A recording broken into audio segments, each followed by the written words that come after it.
Hi guys, welcome back to our YouTube channel. అందరూ ఎలా ఉన్నారు? నేను చాలా బాగున్నాను. మరొక మంచి రెసిపీతో నేను మీ ముందుకు వచ్చాను.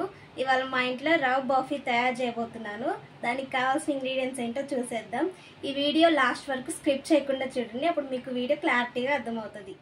కప్పు బొంబాయి రవ్వకి కప్పున్నర పంచదార, కప్పు పాలు, అలానే అరకప్పు నెయ్యి, 5 లేదా 6 జీడిపప్పులు, దంచి పెట్టుకున్న ఉల్లిపాయల పౌడర్. వీడియోలోకి వెళ్దాం.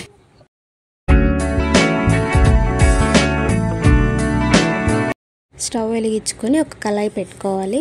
మనం ముందుగా చూపించుకున్న కప్పున్నర నెయ్యి ఇందులో పోసుకోవాలి. ఆ నెయ్యి ఏదైతే ఉందో అది హీట్ ఎక్కిన తర్వాత ఇలా లైట్గా హీట్ ఎక్కాలి. లైట్గా హీట్ ఎక్కిన తర్వాత ముందుగా చూపించుకున్న జీడిపప్పులు ఇందులో వేసి వేయించుకోవాలి గోల్డిష్ కలర్లోకి వచ్చేదాకా. ఇదంతా లో ఫ్లేమ్లో పెట్టి చేసుకోవాలి. హై ఫ్లేమ్లో పెట్టి చేసుకుంటే మాడిపోతాయి జీడిపప్పులు, అప్పుడు టేస్ట్ మొత్తం మారిపోద్ది. సో అందుకని లో ఫ్లేమ్లో పెట్టి ఇలా వేయించుకొని వీటన్నిటిని ఒక బౌల్లోకి తీసుకుందాము. ఇలా వీడియోలో చూపిస్తున్న విధంగా తీసుకోండి. అదే నెయ్యిలో ముందుగా చూపించుకున్న కప్పు బొంబాయి రవ్వ వేసి ఇలా లో ఫ్లేమ్లో పెట్టి తిప్పుకుంటూ ఉండాలి. ఈ నెయ్యిలో రవ్వ బాగా కలవాలన్నమాట. ఈ రవ్వ వేగడానికి 2-3 నిమిషాలు పట్టిద్ది. సో మనం లో ఫ్లేమ్లో పెట్టి దీన్ని నిదానంగా తిప్పుకుంటూ ఉండాలి. మనకి రవ్వ వేగిందా లేదా అని అన్నది ఎలా తెలిసిద్ది అంటే, రవ్వ వేగిన తర్వాత మంచి స్మెల్ వచ్చిద్ది అనమాట. ఈలోగా మనం పక్కన స్టవ్ మీద పాలు కాగబెడదాం. ఇలా ఒక గిన్నె తీసుకున్న తర్వాత ఒక కప్పు పాలు పోసుకొని దానిలో 3/4 కప్పు నీళ్లు పోసుకోవాలి. నీళ్లు పోసుకున్న తర్వాత ఆ పాలు బాగా మరగాలి. ఇలా వీడియోలో చూపిస్తున్న విధంగా మరగాలి. ఇప్పుడు మనం రవ్వ వేగిందో లేదో చూద్దాము. రవ్వ అయితే వేగిందనమాట.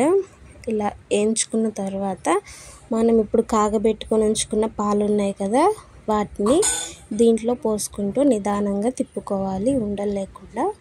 ఇలా కొన్ని పోసుకుంటూ తిప్పుకోవాలి. ఒకేసారి అన్నీ పోసేసి తిప్పుకుంటే అందులో ఉన్న రవ్వ అయితే పొంగిపోయిద్ది. సో అలా తిప్పుకోకుండా ఇలా కొన్ని పోసుకుంటూ తిప్పుకోవాలి. ఇలా వీడియోలో చూపిస్తున్న విధంగా చేయండి. ఇలాగ తిప్పుతూ ఉండాలి. తిప్పడం ఆపితే మాడిద్ది కింద.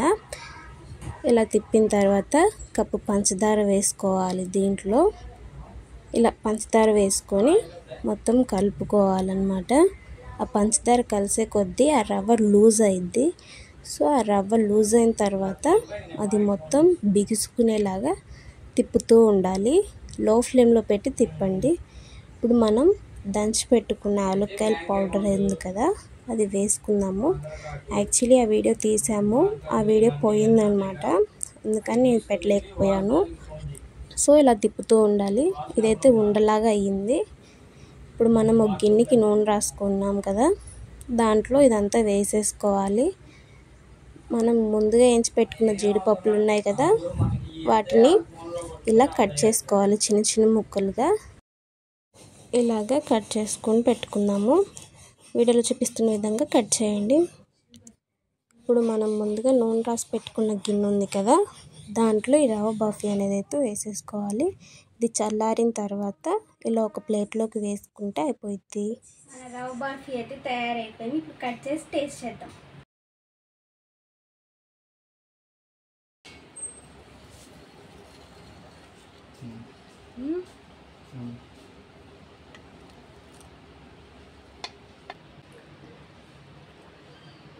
టేస్ట్ అయితే సూపర్ ఉంది.